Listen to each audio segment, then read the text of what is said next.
Hello बच्चों, कैसे हो। उम्मीद करता हूँ कि तैयारी जोर शोर से चल रही होगी आप लोगों की एग्ज़ाम की। और लीजिए, इंतज़ार की घड़ी ख़त्म हो गई।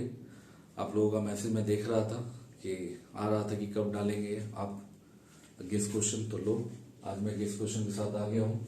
Very very important long type question for physics exam 2023।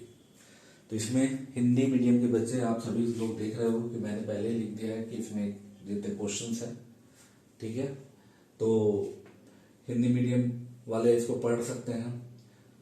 तो पहले क्वेश्चन इंग्लिश मीडियम वालों के लिए मैं साथ साथ बता रहा हूँ कि ये क्या है। Explain Huygens principles on the basis of this principle establish the relation या establish the laws of reflection और रिफ्रैक्शन ऑफ लाइट, यानी प्रकाश के परावर्तन या अपवर्तन के नियम को स्थापित करें। सबसे पहला मुझे लाइट में जो है 1, 2, 3 ये लाइट के क्वेश्चन है, तो मुझे लगता है कि ये सबसे पहला इंपॉर्टेंट क्वेश्चन है। दूसरा क्वेश्चन जो है वो है कि एस्टैब्लिश द फॉर्मूला। ये क्या है, हिंदी में तो लिखा ही हुआ है। फॉर्मूला क्या है, μ2/v minus μ1/u equals to μ2 minus μ1/r। याद कीजिए म्यू, या कभी कभी इसको n से भी लिखते हैं, यानी कि यहाँ पे n2, यहाँ पे n1, यहाँ पे n2, यहाँ पे n1।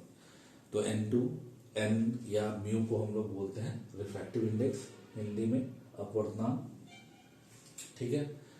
तो ये आ सकता है। मुझे ये भी लग रहा है कि हो सकता है कि ये भी कहीं आ जाए, तो मैंने ऑप्शन ले लिया है, इसलिए यहाँ और में लिख दिया है इसको कि ये भी आ सकता है। ये क्या था बच्चों, याद कीजिए, इसको हम लोग बोलते हैं लेंस मेकर फॉर्मूला। लेकिन मुझे ज्यादा ये इंपॉर्टेंट लग रहा है, फिर भी मैंने ऑप्शन में उसको रखा है। तीसरा जो है, हिंदी वाले पढ़ पा रहे हैं इस क्वेश्चन को, अंग्रेजी में इसको बोलते हैं एस्ट्रोनॉमिकल टेलीस्कोप। तो एस्ट्रोनॉमिकल टेलीस्कोप में क्या आ सकता है, इसका need diagram, right, with the help of need diagram explain the working and construction and working of astronomical telescope and find its magnification. Hindi में बोलेंगे तो एक साफ सुथरे चित्र के सहारे आपको इसका वर्किंग बताना है, कैसे काम करता है, इसका कंस्ट्रक्शन बताना है, और साथ ही इसके आवर्धन क्षमता को कैसे निकालते हैं, क्या इसका होगा फॉर्मूला, वो बताना है। तो ये मुझे इंपॉर्टेंट लग रहा है। खगोलीय दूरबीन, हो सकता है कि इसकी जगह पे ये भी आ जाए। तो इसको हिंदी वाले तो पढ़ ही पा रहे हैं, इसको अंग्रेजी में बोलते हैं कंपाउंड माइक्रोस्कोप। तो हो सकता है कंपाउंड माइक्रोस्कोप के बारे में आ जाए कि उसका नीड डायग्राम बनाइए, उसका वर्किंग, कंस्ट्रक्शन और साथ में उसका मैग्निफिकेशन बताइए। तो ये तो हो गया लाइट का। तो आप जानते हैं कि लाइट में 2 क्वेश्चन आते हैं लॉन्ग टाइप में, तो इसमें लग रहा है कि 2 क्वेश्चन आना चाहिए। फिर आते हैं हम लोग इलेक्ट्रिसिटी पे आ रहे हैं, and magnetic effect of electricity या करंट हम जिसको बोलते हैं। तो या तो मुझे लग रहा है कि किरचॉफ्स लॉ और उसके रिलेटेड बैलेंस्ड व्हीटस्टोन ब्रिज आ सकता है। हिंदी वाले आप पढ़ पा रहे हैं इस क्वेश्चन को। अंग्रेजी में बोलेंगे तो write Kirchhoff's laws for a circuit and on the basis of these laws find the expression for a balanced Wheatstone bridge। तो ये आपको बताना है। आपको याद ही होगा किरचॉफ्स के 2 नियम होते हैं, फर्स्ट लॉ और सेकंड लॉ। या इसकी जगह पे ये भी हो सकता है कि बायो-सैवर्थ लॉ। आपको मालूम ही है कि टी साइलेंट होता है तो बायो-सैवर्थ लॉ बोलते हैं। तो explain Biot Savart law and with the help of this law find the expression for magnetic field at a point on the axis of current carrying loop। Hindi में लिखा ही हुआ है, ये चीज हो गया।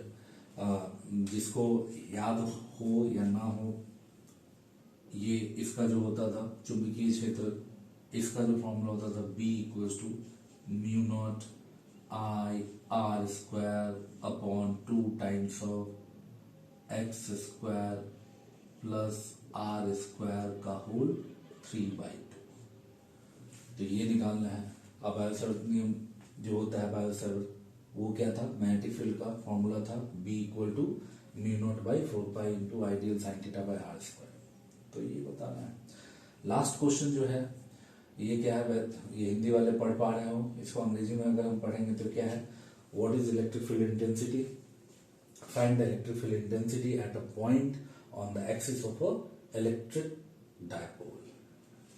तो उसका बताना है। तो उसके लिए क्या होता है, वो आप याद कीजिए। तो फिर इसके बाद इसमें ऑप्शन में मैंने ये भी रखा है, हिंदी वाले आप पढ़ लीजिए, इसका अंग्रेजी क्या है, what is the capacitance of a capacitor. फिर इसके बाद लिखा गया कि find the energy stored for a parallel plate capacitor and also find the electric field energy density. तो एनर्जी डेंसिटी का फॉर्मूला मैंने लिख भी दिया, half epsilon not E square. तो बच्चों यही मुझे इंपॉर्टेंट लग रहा है, तो आप लोग इसको बहुत ध्यान से बहुत अच्छे से तैयारी कर लीजिए। और रही बात ऑब्जेक्टिव की, जैसा कि मैं बार बार बोल रहा हूँ कि मेरे शुरू के वीडियो देख लो, मैंने प्लेलिस्ट में डाला हुआ है अपने इस चैनल में, तो प्लेलिस्ट में जाके बारी बारी से देखिए। दो चीज़ों का आपको बहुत काम की चीज़ें हैं उसमें कि आप ऑब्जेक्टिव के लिए क्या करेंगे, कैसे करना है, और उसका में फ्लो चार्ट हर चैप्टर का कैसे याद करना है, उसके लिए मैंने भी वीडियो डाला है कि फ्लो चार्ट कैसे बनाते हैं। तो आप उसकी सहायता से हर चैप्टर का फ्लो चार्ट बनाइए, उसको फटाफट याद कर लीजिए, ठीक है। तो कम से कम ऑब्जेक्टिव, और भगवान से मैं मनाता हूँ कि जो मैं गेस कर रहा हूँ वो आए आप लोगों के लिए, और ज़्यादा से ज़्यादा आप लोग मार्क्स लेकर आए, ठीक है बच्चों। तो आप लोग जम के तैयारी कीजिए और जमकर मार्क्स भी लूटिए, ठीक है बच्चों। आप सभी को all the very best, good luck.